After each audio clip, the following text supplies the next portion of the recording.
નમસ્કાર મિત્રો, yes academy Gujarat એક્ઝામમાં આપ સૌનું સ્વાગત છે। હું નવીન કુશવાહા અને આજે આ એક લેક્ચરમાં ગુજરાતની અમુક યોજનાઓ છે। આપણે ગુજરાતની જેટલી પણ એક્ઝામો આપીએ છીએ તો એમાં કોઈને કોઈ યોજનાઓ પૂછાય છે, તો એ યોજનાઓનું ધ્યાનમાં રાખીને આપણે એવી કુલ 4 યોજનાઓ વિશે આજે ચર્ચા કરીશું ડિટેલિંગમાં।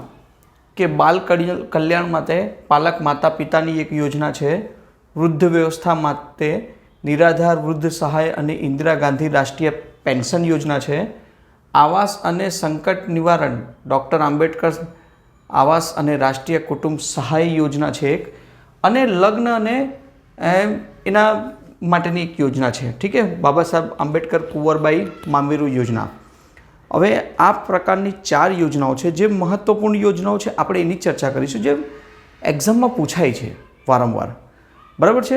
અને જો વિડીયો તમને ખરેખર ગમે તો શેર કરજો, અને જેટલી પણ એક્ઝામ આવે છે એ તમે જીપીએસસી ગણો કે પછી એક સુરત મહાનગરપાલિકાની એક્ઝામ ગણો, કોઈ પણ એક્ઝામ ગણો, એ બધી જ એક્ઝામોમાં યોજનાઓ પૂછાય છે, બરાબર છે। આપણે એટલું બધી એમ ન કહીશું, પણ આ એક વિડીયો પાર્ટ 1 તમે ગણી શકો છો યોજનાઓમાં, એક નાનકડો, અને વિડીયો પરફેક્ટ સમજજો, અને એમાંથી આંકડાઓ પણ પૂછાય છે, તો એ તમે બધી વસ્તુ ધ્યાનમાં રાખીને તમે વિડીયોને જોતા રહેજો। તો પાલક માતા પિતા યોજના, અનાથ બાળકોના આધાર। હવે ઉંમર કેટલી હોય છે એમાં? તો બાળકોની ઉંમર બતાવવામાં આવે છે આમાં 18 વર્ષ, 0 થી 18 વર્ષ, કે જેના માતા પિતા બંનેઓની મૃત્યુ થઈ ગઈ હોય, અથવા તો પછી કહી શકો કે માતા વાલીઓમાંથી કોઈ એકનું મૃત્યુ થઈ ગયું હોય, અને એ વતી બાળક અને સગા સંબંધી પાસે રહે, બાળક જે હોય છે જેના માતા પિતા એક્સપાયર થઈ ગયા હોય, એ પોતાના સગા સંબંધી પાસે રહેતો હોય, તો એમને એવા વ્યક્તિઓને શું મળે છે? છોકરાઓને ગ્રામ્ય વિસ્તારમાં રહેતો હોય તો 27,000 મળે છે, અને શહેરી વિસ્તારમાં રહેતો હોય તો 35,000 મળે છે। એમ કહી શકું કે દર મહિને એને 3,000 રૂપિયાની સહાય મળે છે, બરાબર। આ પાલક માતા પિતા યોજનાના અંતર્ગત આવે છે, જે એક આપણે ગુજરાત સરકારની સારામાં સારી યોજનાઓ તરીકે તમે એને કાઉન્ટિંગમાં લઈ શકો છો।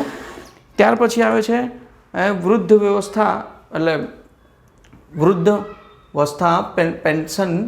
હવે રાજ્યમાં અને કેન્દ્રનું સમાંતર માળખું આમાં જોવા મળશે તમને, બરાબર। રાજ્ય અને કેન્દ્ર શાસિત બંને મળીને, કેન્દ્ર બંને મળીને 60 થી 79 વર્ષની ઉંમરવાળાને 1,000 મહિને રાજ્ય સરકાર દ્વારા, અને ઇન્દિરા ગાંધી રાષ્ટ્રીય પેન્શન કેન્દ્ર સરકાર દ્વારા 1,000 રૂપિયા મળે છે। જો અહીંયા રાજ્ય સરકાર દ્વારા મળે છે ને, અહીંયા બીપીએલ કાર્ડવાળા જે હોય છે એમને 1,000 રૂપિયા મળે છે।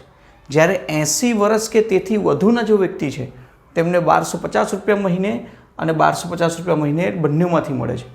હવે જોવા જાઓ તો 1,200 રૂપિયા અને 1,000 રૂપિયામાં કોઈનો મહિનો તો નથી ચાલતો, એક સહાય યોજના તરીકે આપવામાં આવે છે, અને જેનો થોડું ઘણું જે પણ ફાયદો મળી શકે તે પ્રમાણે આ સરકાર આપતી હોય છે, ઠીક છે। ત્યાર પછી છે રાષ્ટ્રીય કુટુંબ સહાય યોજના।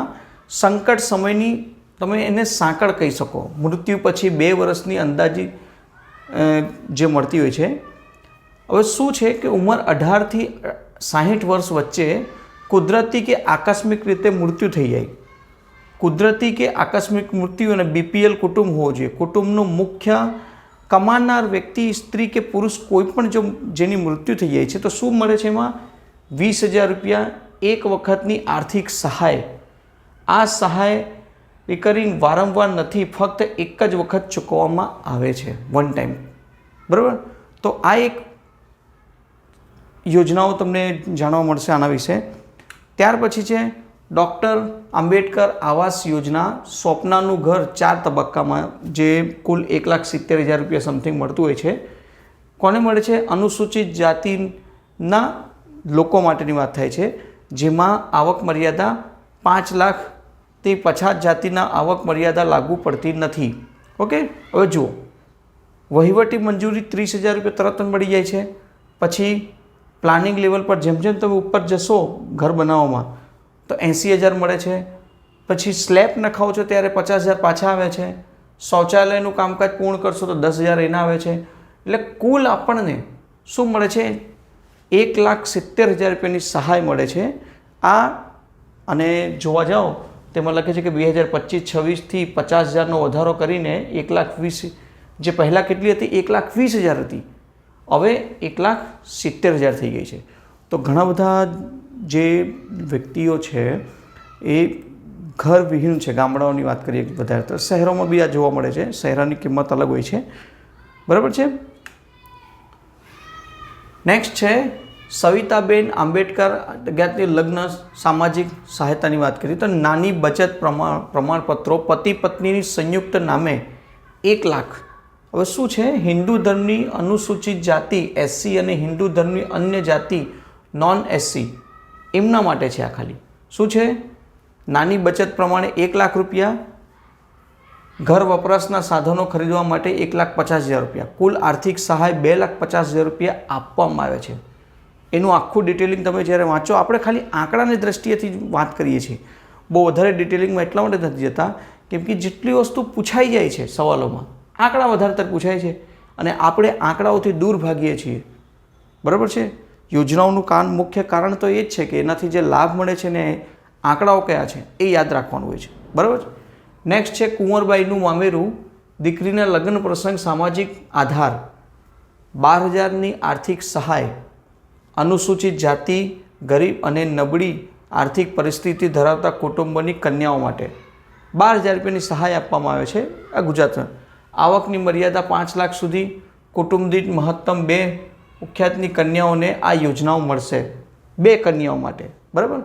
અમુક કિસ્સાઓમાં પૂર્ણ લગ્ન માટે પણ આ સહાય મળે છે, જે નવો સુધારો કરવામાં આવ્યો છે. તો એક કુંવરબાઈ મામેરું યોજના પણ તમે આને યાદ રાખશો કેમ કે આ મુખ્ય 4-5 યોજનાઓ મેં તમને જે કીધી છે એ 4-5 યોજનાઓ એવું નથી, બહુ ફેમસ યોજનાઓ છે અને આ પૂછાઈ જાય છે વારંવાર.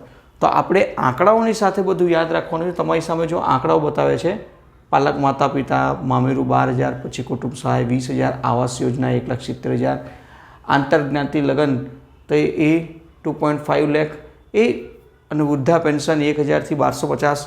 આ તમને એક દેખાડે છે પિરામિડ પ્રમાણે કે ક્યાં સુધી એ એમાઉન્ટ મળતી હોય છે, બરાબર છે. આ તમે ધ્યાન રાખશો. ઓકે મિત્રો, તો જો વિડીયો ગમી હોય તો શેર કરજો.